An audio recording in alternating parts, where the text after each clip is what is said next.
శుభకార్యాలకు పూజార్ల కోసం వెతుకుతున్నారా? పూజారీస్.com లో అతి తక్కువ ధరలకే పూజార్లను ముందే బుక్ చేసుకోండి. వెంటనే కాల్ చేయండి.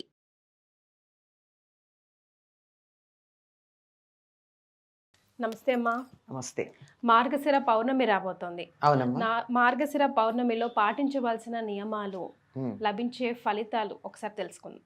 మార్గశీర్ష మాసం అంటేనే పూర్ణిమ నాడు మృగశీర్ష నక్షత్రం చంద్రుడికి సమీపంలో ఉన్న నెల అని పేరు. ఈనాడు మృగశీర్షం దగ్గర ఉంటుంది. మృగశీర్షం అంటే మృగము అన్న దానికి కూడా మార్గము అనే అర్థంలోనే దారి చూపించటానికి ముందు ఉండేది అని అర్థం. ఇప్పుడు మనం చోటకి వెళ్ళాలి, ఫలానా చోటికి. ఆ ఫలానా చోటికి వెళ్ళాలంటే దారి ఎంతసేపు అలా ముందుకు వెడుతూ వెడుతూ ఉండేది. ఆ చిట్ట చివరి ఉండేటటువంటిది దారి యొక్క చివరి భాగం. అది అలా మనం వెడుతున్న కొద్దీ ముందుకు సాగుతూ మన లక్ష్యం వైపుకి తీసుకెడుతుంది. మనం ఎక్కడికి వెళ్ళాలో అక్కడికి తీసుకెడుతుంది. దానికి అత్యధికమైనటువంటి ఆసక్తి ఉన్న రోజు పూర్ణిమ. అప్పటిదాకా పెంచుకుంటూ వచ్చింది పౌర్ణమికి.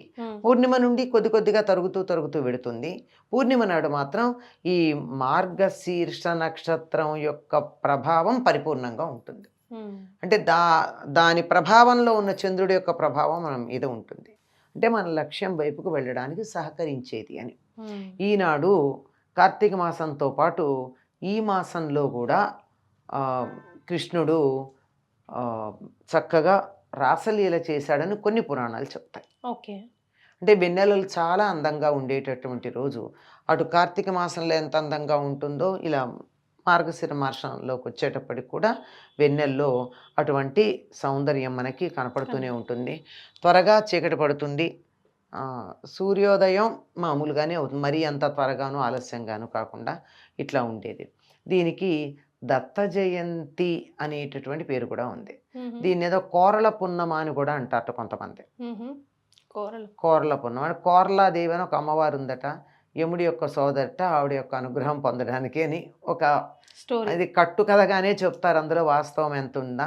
చాలా ప్రాంతాల్లో కోరల పున్నమి చేస్తారు. కూర అంటే పానపాత్ర, తాగేటటువంటిది. ఇప్పుడు మనం గ్లాసు అంటున్నాం, గ్లాసు ఇంగ్లీష్ పదం కదా, టంబ్లర్ అన్న ఇంగ్లీష్ పదమే కదా. దీనికి మరి పానపాత్ర పానపాత్ర అంటే సంస్కృతం కదా, దానికి తెలుగు పదం ఏంటంటే కూర. కూర కోరము కాదు, కూర. ఆపుగోర అన్న పదం మీరు ఎప్పుడన్నా విన్నారో లేదో. అంటే మన గ్లాస్ లాగా కాకుండా ఇలా ఉంటుంది, చెంబులాగా ఉండేది కాకుండా కొంచెం డిఫరెంట్ షేప్లో ఉంటుంది. కూజాలా, చిన్న కూజాలాగా ఉంటుంది. ఇలా ఉండి ఇలా. ఓకే. అంటే ఇక్కడ మధ్య కంఠం దగ్గర పట్టుకోవడానికి వీలుగా ఉన్న గ్లాస్ లాగా, దాన్ని ఆపుగోర అనే పదం వాడతారు. ఆపస్ అంటే నీరు కదా, నీరు తాగేటటువంటి పాత్ర, నీటి పాత్ర. ఇది కూర అంటే అర్థం. అంటే కూరలతో ఈ వెన్నెలని అన్నింటినీ ఆస్వాదించేటటువంటి కాలం అని అర్థం. అంటే కావాలంటే మనం చారలతో కానీ కూరలతో కానీ వెన్నెలను తీసుకోవచ్చు. చారలు అంటే చేత్తో ఇట్లా చారుడు అంటాం. లేదు అంత మామూలుగా అంతే కాదు, కూరలతో కూడా తీసుకోవచ్చు వెన్నెలను ఆస్వాదించి అని చెప్పడానికి దీన్ని కోరల పున్నమి అంటారు. కొంతమంది వ్యాఖ్యానం చేశారు, కానీ ఎక్కువగా దీన్ని అంతగా పాటించే వాళ్ళు ఏమి లేరు. దీన్ని దత్త జయంతిగా చెప్తారు. దత్తాత్రేయుడు అవతరించినటువంటి రోజు ఇది. దత్తాత్రేయుడు అంటే త్రిమూర్తుల యొక్క సమైక్య స్వరూపం. త్రిమూర్తులు కూడా ఒక్కచోట చేరితే ఉన్నటువంటి వాడు దత్తాత్రేయుడు. దీనికి సంబంధించిన ఇతివృత్తం అయితే చాలా మందికి తెలిసే ఉంటుంది. అత్రి మహర్షి అనసూయ చాలా చక్కగా ఉన్న కాలంలో ఆ రోజుల్లో ఋషులు కూడా వివాహం చేసుకుని గృహస్థాశ్రమాన్ని నిర్వర్తించేవారు. గృహస్థాశ్రమ నిర్వహణ అంటే మన దృష్టితో స్త్రీ పురుష సంబంధం మాత్రమే కాదు, అది గుర్తుంచుకోవాలి. మన దృష్టిలో అదొక్కటి మాత్రమే ఉంది ఈ రోజుల్లో. కానీ ఒకరికొకరు ఆధ్యాత్మికంగా సహకరించుకునేది. ఒకప్పుడు అనసూయ ప్రతిరోజు అత్రి మహర్షి గోదావరికి వెళ్ళి స్నానం చేసుకుని వస్తూ ఉంటే ఇబ్బంది పడుతున్నాడని తన శక్తితో గోదావరిని అక్కడికి దగ్గరికి తమ ఆశ్రమానికి తీసుకొచ్చింది. ఇప్పటికి కూడా చిత్రకూటంలో మనం దాన్ని చూడొచ్చు. అనసూయ అత్రుల ఆశ్రమం, దాని ముందు ప్రవహిస్తున్నటువంటి చిన్న గోదావరి పాయ ఇక్కడికి తీసుకొచ్చేసింది ఆవిడ. అంతటి శక్తి కలిగినటువంటిది. తర్వాత భర్త తపస్సుకు భంగం కలుగుతుందని తమ ఆశ్రమం పైగా ఏ విమానాలు తిరగకూడదని కట్టడి చేసింది. దేవతలు విమానాలు అలా పైకి వెడుతూ ఉంటాయి కదా, ఆ విమానం యొక్క శబ్దానికి ధ్వనికి తన భర్త తపస్సుకి భంగం కలుగుతుందని. మరి ఈవిడెంత తపస్సంపన్నురాలో, మరి విమానాలు నాపితే. ఒకసారి ఎప్పుడో అమ్మగారులు ముగ్గురు ఒక పేరంటానికి ఎక్కడికో వెడుతున్నారు. లక్ష్మీదేవి, పార్వతీదేవి, సరస్వతీదేవి. వాళ్ళ విమానం అటు వెళ్ళడానికి వీల్లేకపోయింది, ఆగిపోయింది. మేరు పర్వతం వైపు ఎగురుతున్నారట. ఏమిటి ఇక్కడ మా విమానం ఆగిపోయిందని ఏదో పక్కకు తిప్పుకున్నారు, వెళ్ళారు. వెళ్ళి ఏమిటి అని అడిగారు. ఎక్కడన్నా ఇలాంటిది ఉంటే నేనున్నాను అని చెప్పొస్తాడు ఒక అగ్గిపుల్ల గారు. ఆయన వచ్చాడు. ఆయనే నారద మహర్షి. వచ్చి అనసూయాదేవి అండి, ఆవిడ పాతివృత్యం ఎంత గొప్పది, భర్తకి ఇబ్బంది కలుగుతుందని చెప్పి తపస్సుకి ఈ పైన ఎటువంటి విమానాలు తిరగకూడదని కట్టడి చేసింది. ఏదో ఈ మధ్య మన ఐరన్ డోమ్ లాంటిది వచ్చి వింటున్నాం కదా, అట్లా అనమాట. మిసైల్స్ ఏవి రాకుండా పట్టుకున్న ఐరన్ డోమ్ లాగా అలా పెట్టేసింది ఆవిడ. ఈ ఐరన్ డోమ్ కంటికి కనపడుతుందా అండి? కనపడదు. అంతే, ఈవిడ పెట్టింది కూడా అంతే. అయితే వాళ్ళకి వెంటనే అనుమానం వచ్చింది, ఇంత గొప్ప పతివ్రత ఆవిడ పాతివ్రత్యం సంగతి చూడండి అని భర్తల్ని చెప్పారు ముగ్గురు. వాళ్ళు ముగ్గురు వచ్చారు. వచ్చి భవతి భిక్షాందేహి అన్నారు. మరి భిక్ష ఇవ్వాలి కదా, మరి ఏషధర్మ సనాతన అని ఇంటికి ఎవరైనా అతిథి వస్తే అతిథి మర్యాదలు చేయడం సనాతన ధర్మం. శత్రువు వచ్చినా అతిథి మర్యాద చేయాలి. అందులో అమ్మ అన్నం పెట్టు అని అడిగాక పెట్టకుండా ఎవరు ఉండరు, అందులో ఏ స్త్రీమూర్తి అసలు ఉండలేదు. సరేనని చెప్పి రమ్మంది. నా భర్త వస్తాడు ఆగమంటే మేము ఆగలేము, యాత్రికులు, మాకు తొందర ఉంది, మేము వెళ్ళిపోవాలి. సరే అయితే కూర్చోండి అని వడ్డించింది. వడ్డించిన తర్వాత అవపోసన పట్టట్లా వాళ్ళు. అవపోసన ఇవిడు పోయాలి కదా ఇంటికి వచ్చిన వాళ్ళకి. మేము అవపోసన స్వీకరించమన్నారు. ఏమంటే దానికి మాకు వివస్త్రగా ఉండి నువ్వు చేస్తే తప్ప వస్త్రాలు ఉన్నటువంటి స్త్రీ చేత్తో మేము తీసుకోమన్నారు. ఇప్పుడు ఆవిడ ధర్మ సంకటం. విస్తట్లో వడ్డించాక తినకుండా వెళ్ళిపోతే అది చాలా చాలా అపరాధం. ఆ అపరాధం తన వంశాన్ని నాశనం చేస్తుంది.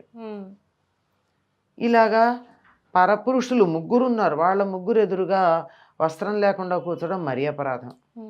ఆలోచించింది. సమస్య ఎప్పుడుందో పరిష్కారం దాని దగ్గర ఉంటుంది. పరిష్కారం లేని సమస్య అంటూ లేదు. ఏం చేసిద్దా అని ఏం చేసింది, మంత్రజలం తీసుకుని వారి మీద చల్లింది. వారు పసిపిల్లలు అయిపోయారు. అప్పుడు ఆవిడ వారికి నగ్నంగా పెట్టవలసినవన్నీ పెట్టింది. అయిన తర్వాత మళ్ళీ నీళ్లు చల్లింది. మామూలుగా తాగి భోజనం చేశారు. అయ్యాక మళ్ళీ ఉపవాసన పోయాలి కదా, ఉత్తరాపోసన. మళ్ళీ వారిని పసిపిల్లలుగా చేసింది. ఈ తర్వాత వాళ్ళని మామూలుగా చేయలేదు. అలాగే పసిపిల్లలుగా చేసి ఉయ్యాల్లో పెట్టి ఊపుతోంది. భర్త వచ్చాడు, చూశాడు. అనుకోకుండా ముగ్గురు పిల్లలు పుట్టారు, ఎంత బాగుందో అని సంతోషించుకున్నాడు. అంటే తెలీదా జరిగింది?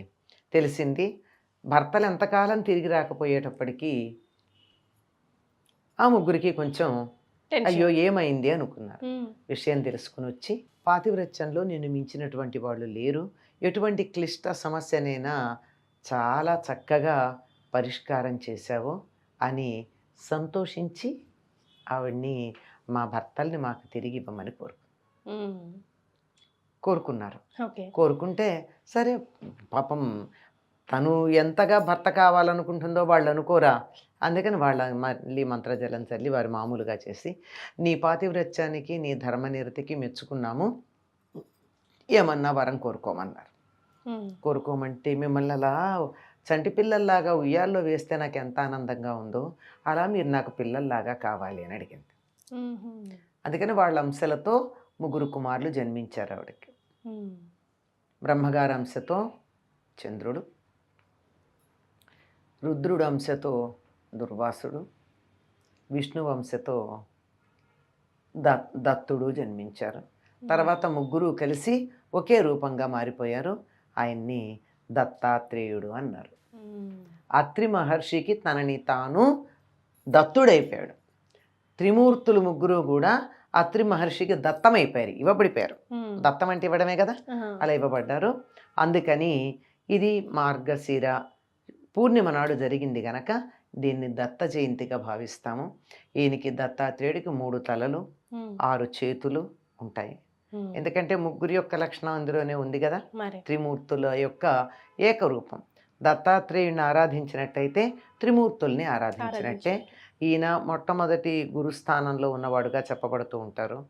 ఈ దత్తాత్రేయుడు యొక్క అవతారం పరిసమాప్తి లేదు, ఇప్పటికి కూడా ఉంది. ఈయన తలుచుకున్నట్టయితే స్మరణ మాత్రం చేత భక్తులను అనుగ్రహించటానికి వారి దగ్గరికి రావడానికి ఎల్లప్పుడూ సంసిద్ధంగా ఉంటాడట. ఆయన దత్తాత్రేయుడు ఆయన అవతరించినటువంటి రోజు గనక ఈనాడు తప్పనిసరిగా అనఘావ్రతం కానీ దత్తవ్రతం కానీ చేసి వారి అనుగ్రహానికి పాత్రులు అవుతూ ఉంటారు అందరూ. రైట్, చాలా సంతోషం అమ్మా, ధన్యవాదాలు.